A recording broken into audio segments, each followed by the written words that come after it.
Allah sebagai penolong. Hari ini kita mau bicara tentang wanita Allah sebagai penolong untuk orang tertindas dan orang miskin. Kita sama-sama buka dalam Amsal 31 ayat yang ke-20. Di sini dikatakan, ia memberikan tangannya kepada yang tertindas, mengelurkan tangannya kepada yang miskin. Seorang penolong, dia pasti memiliki sifat hati yang baik. Dia punya sifat murah hati, di mana dia tidak pelit, dia murah hati, tidak sombong, tidak menganggap dirinya paling lebih, memiliki segalanya, dan dia juga tidak mengharapkan imbalan. Wanita penolong harus punya juga jiwa sosial.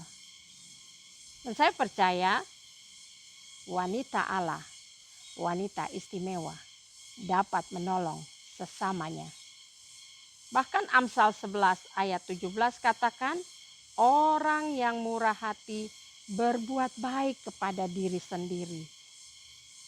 Dan wanita Allah, mari belajar dari Allah yang suka menolong. Yang pertama kita belajar, dikatakan pada Amsal 31 ayat 20 ini, ia menolong orang yang tertindas. Mari kita buka dari Mazmur 19 ayat 10. Mazmur 19 ayat 10 ini dia mengatakan,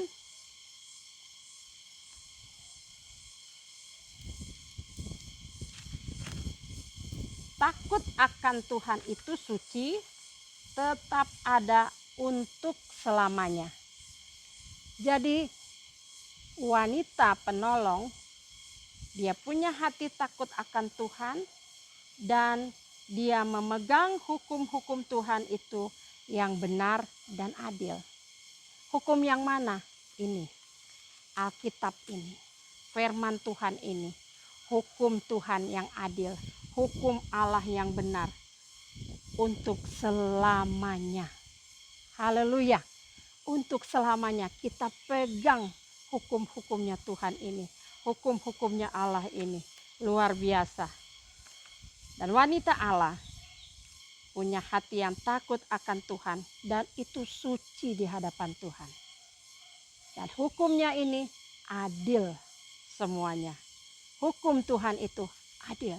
Mari wanita Allah, kau belajar dari ketetapan hukumnya Tuhan.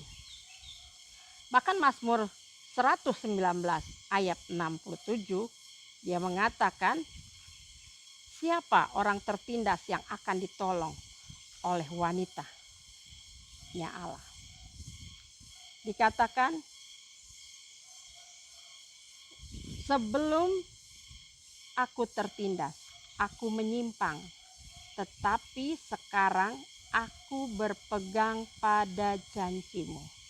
Wanita Allah, engkau menolong orang yang menyimpang, orang yang sudah keluar dari jalurnya Tuhan, orang yang mungkin melawan perintahnya Tuhan, menolak janji-janjinya Tuhan, memberontak.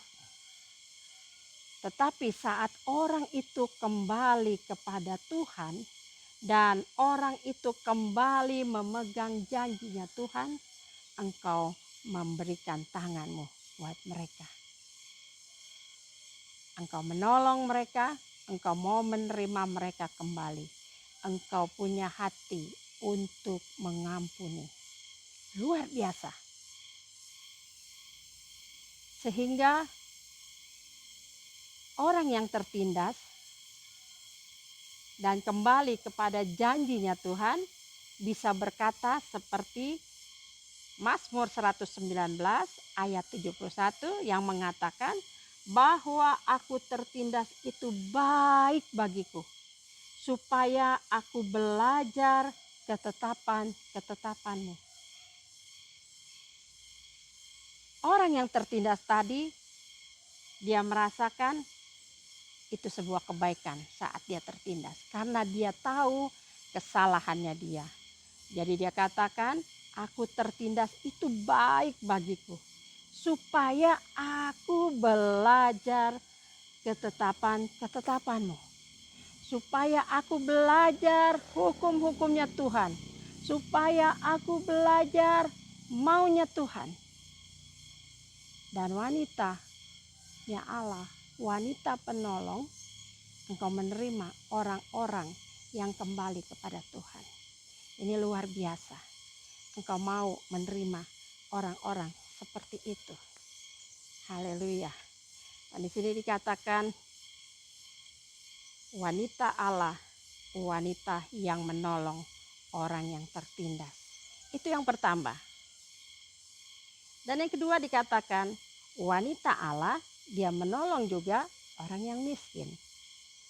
Sebagai penolong, dia harus memiliki kasih. Kasihnya Kristus, kasih yang tulus tanpa pamrih. Kasihnya Tuhan itu kasih yang luar biasa. Kasihnya penolong yang tidak ada duanya. Kita belajar dari kasihnya Allah. Dia memberikan nyawanya untuk semua orang di dunia ini. Semua orang di dunia ini berdosa. Dan dia turun, Kristus turun. Dia mengampuni dosa manusia. Karena itu dia naik di kayu salib untuk menebus dosa manusia. Belajar memiliki kasih Allah. Kasih yang luar biasa. Kasih yang tiada duanya. Karena itu wanita Allah bersyukur kita dipakai Tuhan sebagai penolong. Menolong orang yang tertindas dan menolong orang yang miskin. Dan kita belajar satu hal dari Lukas 10 ayat 35 di mana berbicara tentang orang Samaria yang baik hati.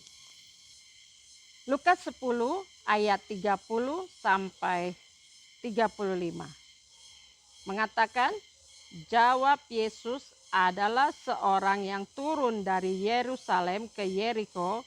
Ia jatuh ke tangan penyamun-penyamun yang bukan saja merampoknya habis-habisan, tetapi yang juga memukulnya, dan yang sesudah itu pergi meninggalkannya setengah mati.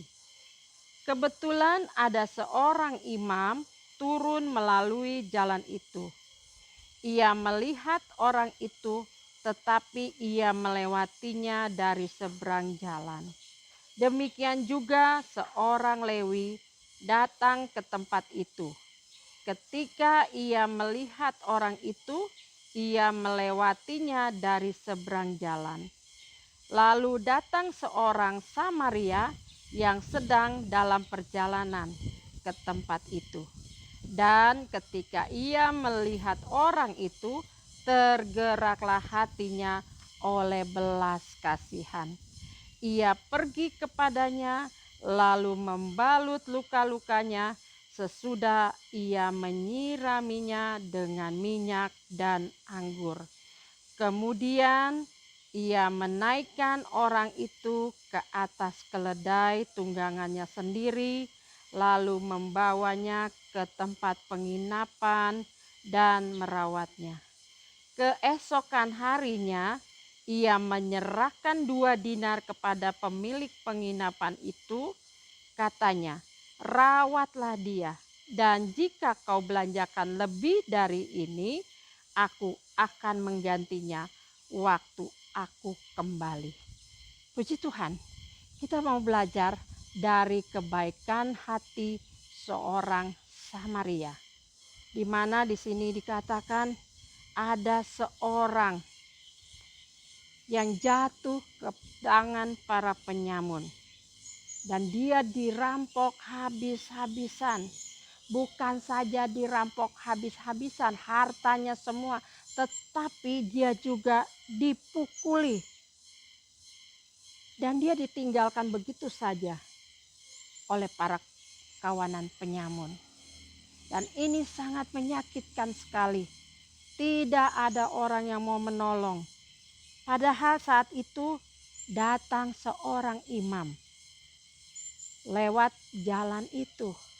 Dan dia melihat orang ini terkapar, tak berdaya. Tapi imam ini diam saja, bahkan dia melewatinya. Hanya melihat lalu melewatinya. Padahal seorang imam, dia adalah seorang pemimpin ibadah. Harusnya dia punya hati belas kasihan kepada orang yang sedang mengalami kesulitan, kesusahan. Tetapi dia hanya melihat lalu lewat begitu saja. Dia tidak mau peduli dengan orang yang sedang kesulitan. Lalu datang yang lain. Seorang Lewi datang ke tempat itu. Dikatakan ia melihat orang itu dan melewatinya saja juga. Melewati saja. Tidak ada belas kasihan juga. Padahal seorang Lewi dia juga membantu dalam tempat ibadah. Dari sini kita belajar bagaimana orang-orang yang melayani Tuhan, kita juga harus belajar punya hati penuh kasih, berbelas kasihan kepada orang yang membutuhkan. Dan saat ini Tuhan kasih perumpamaan tentang orang Samaria. Sebagai imam, sebagai Lewi, harusnya kita menolong orang yang sedang kesulitan.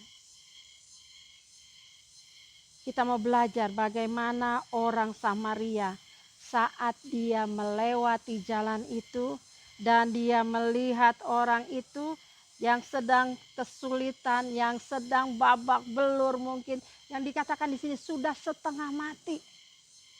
Bisa dibayangkan, dia dirampok, dipukul juga habis-habisan. Dan kata-kata setengah mati ini bisa kita rasakan. Kalau kita digitukan bagaimana? Kalau terjadi pada kita bagaimana? Dan tergeraklah hati orang Samaria ini oleh belas kasihan. Lalu dia pergi membalut luka-luka orang ini. Dia bersihkan dengan minyak, dia sirami dengan anggur. Mungkin supaya tidak ada infeksi karena dia luka, terjatuh di jalan, mungkin kena kotoran di jalan. Setelah itu dia tidak tinggalkan orang itu begitu saja. Tetapi dia tolong, dia angkat, dia naikkan orang itu ke atas keledai tunggangannya. Lalu dia bawa ke tempat penginapan dan merawat di sana. Wanita Allah, perumpamaan orang Samaria yang baik hati ini, kiranya ada dalam hidup kita. Hidup setiap wanita Allah, di mana Tuhan menaruh hati penuh belas kasihan dalam hidup kita. Untuk kita jadi penolong dimanapun, di lingkungan kita, di mana Tuhan tempatkan kita, supaya kita jadi berkat, kita jadi terang, kita jadi saksi. Setelah merawatnya, tidak ditinggalkan juga orang ini di tempat penginapan. Tetapi orang ini diserahkan kepada pemilik penginapan supaya orang ini istirahat. Dan orang Samaria melanjutkan perjalanannya dengan sebuah janji. Kalau uangnya kurang, dia akan membayar setelah dia kembali beberapa hari kemudian. Dia minta kepada pemilik penginapan supaya merawat orang yang terluka ini, orang yang sedang kesulitan ini, supaya orang ini kembali pulih, kembali sehat. Wanita Allah, engkau menolong, engkau penolong, engkau dapat melakukan semuanya ini. Karena ini Tuhan berikan hati kita belajar untuk kita bisa mengasihi orang yang tertindas dan orang yang miskin. Haleluya. Janganlah kita menjadi imam-imam atau lewi-lewi.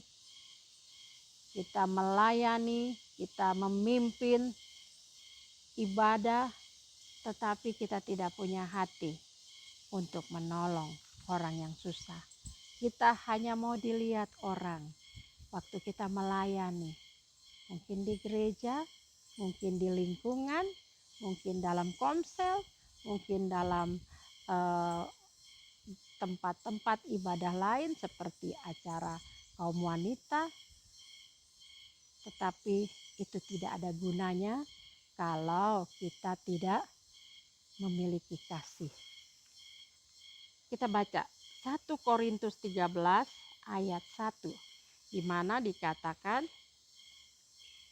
Korintus 13 ayat 1 dikatakan, sekalipun aku dapat berkata-kata dengan semua bahasa manusia dan bahasa malaikat, tetapi jika aku tidak mempunyai kasih, aku sama dengan gong yang berkumandang dan canang yang gemerincing. Kiranya kita semua memiliki kasih. Dikatakan di sini, walaupun kita bisa berkata-kata dengan bahasa manusia yang baik, yang dianggap luar biasa, mengagumkan, bahkan bahasa malaikat, bahasa tingkat tinggi. Tetapi kalau kita tidak memiliki kasih, tidak ada gunanya. Kita perlu punya kasih Allah. Kasih Allah yang begitu baik, kasih Allah yang luar biasa, di mana kasih Kristus, kasih Allah itu, dia memberikan anaknya, putranya yang tunggal, untuk menebus dosa seluruh umat manusia. Kasih itu harus kita miliki. Kita harus memiliki kasih yang luar biasa. Aduh, saya belum bisa nih mengasihi orang. Mari belajar, wanita Allah. Engkau bisa, pasti bisa. Dan saya percaya kasih itu mampu untuk menghancurkan segala tembok-tembok. Rasa tinggi hati kita, rasa sombong kita, rasa di mana kita tidak mau menolong orang lain, itu hancur oleh kasihnya Allah. Mari belajar hukum-hukumnya Allah lewat kebenaran firman Tuhan. Saat kita belajar, kita melakukan, kita jadi pelaku firman, itu yang Allah inginkan dari setiap wanita penolong. Kau bisa menolong orang yang tertindas karena orang itu dari menyimpang jalannya Allah, kembali lagi kepada Allah dan menolong orang yang miskin. Kiranya kebenaran firman ini bisa memulihkan kita, menolong kita, dan kita menjadi wanita Allah yang menolong orang-orang di sekeliling kita. Amin. Kita mau berdoa. Bapa yang baik, Bapa yang kami kenal di dalam nama Tuhan Yesus Kristus. Saat ini hamba mau berdoa untuk semua wanita Allah, di mana mereka sebagai penolong orang yang tertindas dan orang yang miskin. Bapa, tolong mereka, para wanita Allah, supaya mereka sanggup menjadi penolong. Berikan di hati mereka kasih Allah, kasih yang luar biasa, sehingga kami bisa jadi pelaku-pelaku firman, untuk bisa menjadi terang, menjadi garam di mana kami ditempatkan. dalam nama Tuhan Yesus saya berdoa. Amin. Tuhan Yesus memberkati.